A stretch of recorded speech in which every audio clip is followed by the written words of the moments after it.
The darkening web, misinformation is the strongest cyberweapo. In late June, I was leaving for a flight from Kiev's Boryspil airport as news broke that Ukraine was the victim of another massive cyber attack. ATMs, gas pumps and supermarket checkouts were frozen. Government computers appeared to be seized by ransomware. Chernobyl's radiation monitoring system was affected. There were reports that the attack had grounded planes at the airport. Not that I could get there, I couldn't seem to catch a cab on a single ride-sharing app.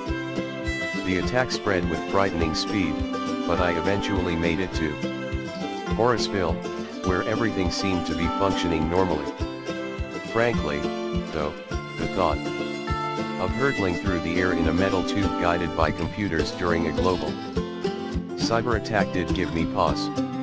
Deadly ignorance. Klimberg, a strategic analyst in this field, compares cyber warfare to the threat posed by nuclear weapons. But there is one critical difference: while the horror of the nuclear mushroom cloud has been burned into the minds of a generation of decision makers, there is little understanding within government, never mind outside it, of the consequences of all-out cyber war.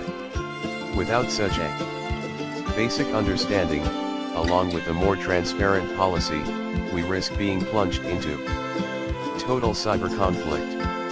Having put the fear of God in us, Klimberg tells the story of the Internet, how it was built and how it is governed, as a way of asserting US dominance according to a few nations.